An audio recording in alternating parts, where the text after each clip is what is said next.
Today we're going to talk about some American heroes. So we are on page 210 in your social studies book. You can get your book out and follow along so that you're looking at the words and can see what words they look like. So if you don't have it, go get it, pause this and go get it. Anne Hutchinson is the first one we're going to talk about. Before we read, let's see what this caption says. It says, Anne Hutchinson was told to leave Massachusetts. So let's see who she is, because you've probably never heard of her. Anne Hutchinson and freedom of religion. Some American heroes are known for standing up for what they believed in. Anne Hutchinson lived in England in the 1600s. She was not allowed to practice her religion there. She decided to move to Boston, Massachusetts, along with others who shared her beliefs. In America, she began to form her own ideas about religion. Because her thoughts were different from the official religion, she risked her own safety. Later, religious leaders forced her to leave Massachusetts. She moved to an area that became the state of Rhode Island. Freedom of religion has been important in America since early times. Other Americans have stood up for their religious rights. The idea was so important that freedom of religion became a key part of the Bill of Rights. This freedom is still important today. So the freedom of religion is an important thing and something that is important to all people because they want to believe what they believe in. There are different religions. Some people are Catholic, or some people are Protestant, or Methodist, or Lutheran, or Buddhist, or there's all kinds of different religions, and people believe in different things. And that's okay. And so they didn't want the government telling them that you have to be Catholic, and there's no ifs, ands, or buts. So that's something that she fought for. That's important. Okay, next one. This is somebody you may recognize because he is on the $5 bill, Mr. Abraham Lincoln, former president of the United States of America. And he was a hero because Abraham Lincoln ended slavery. Abraham Lincoln was president of the United States during the Civil War. A civil war is fought between groups of people who live in the same country. So it was fought with the United States within the United States. The American Civil War was fought in the 1860s between southern states and mostly northern states. At the time, slavery was allowed in many states. Slavery was the practice of buying, selling, and owning people. That's crazy. Some Southerners forced enslaved African Americans to work under brutal conditions, like bad conditions. Many Northerners were against slavery. As a result of this disagreement, the Southern states joined together and broke away from the country. The Civil War began shortly after. So people within the United States were fighting with each other. We should be able to have slaves. No, you shouldn't. And then they were fighting each other. It's crazy. President Lincoln wrote a document called the Emancipation Proclamation. His purpose was to free all enslaved African Americans living in the southern states.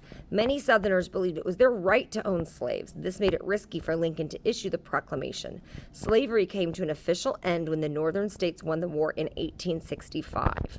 So slavery was not a good thing. People at that time liked it because they could buy another person and then put that person to work, make them do chores, clean the house, do like work out in there.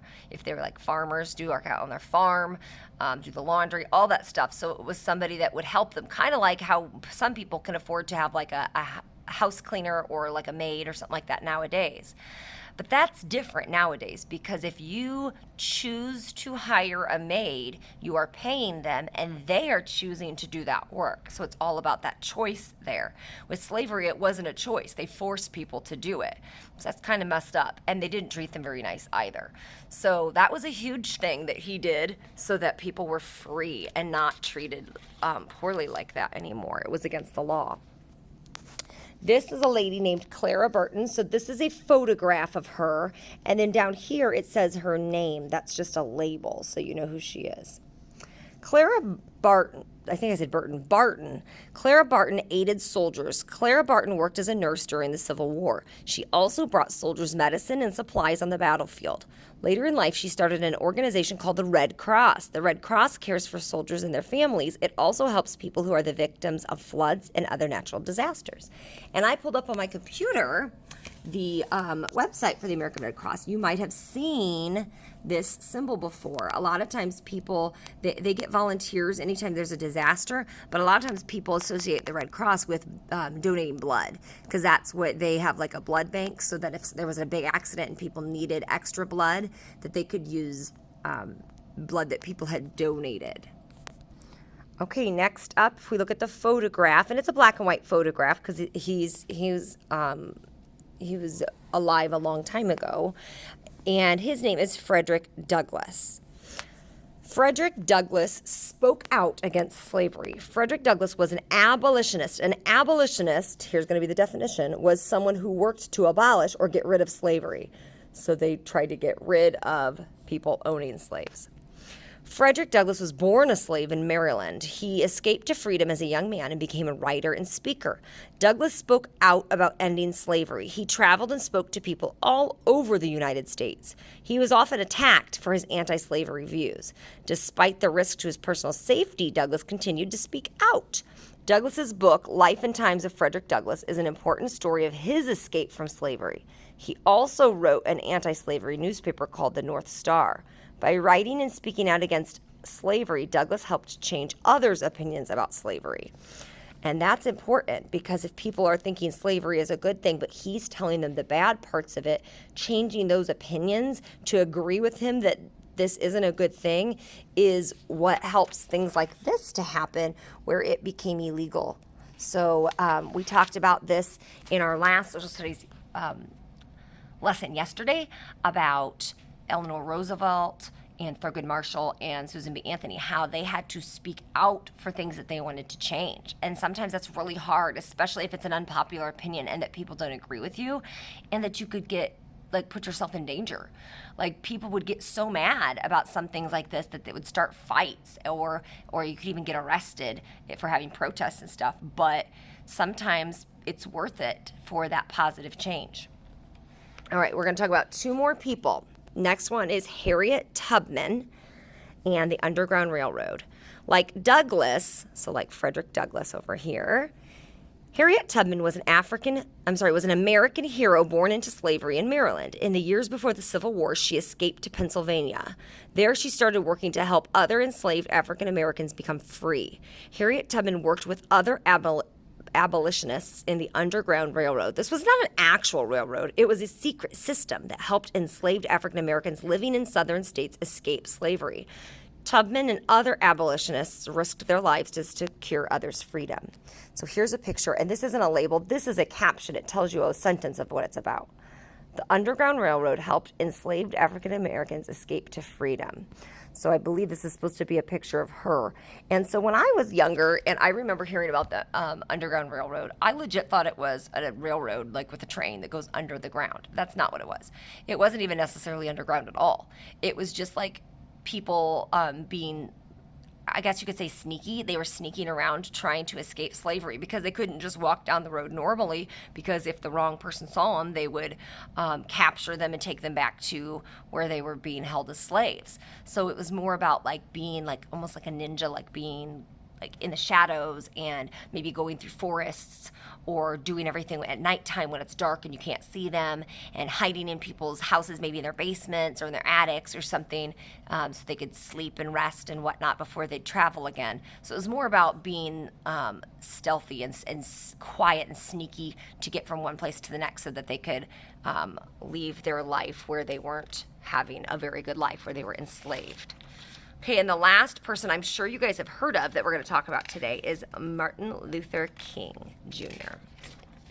Okay, so page 214. Martin Luther King Jr. worked for equal rights. Well after the Civil War, the struggle for African American civil rights continued. So remember, if this was after the Civil War, after Abraham Lincoln already said that slavery is illegal, so that's already done.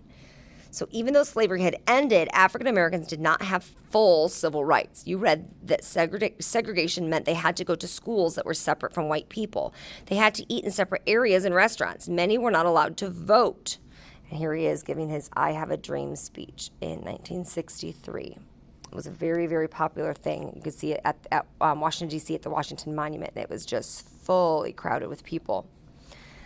Dr. Martin Luther King Jr. believed that these rules were unfair. He gave speeches and organized peaceful protests in favor of civil rights. Some disagreed strongly with King. He and other activists faced violence. They risked their lives for their beliefs.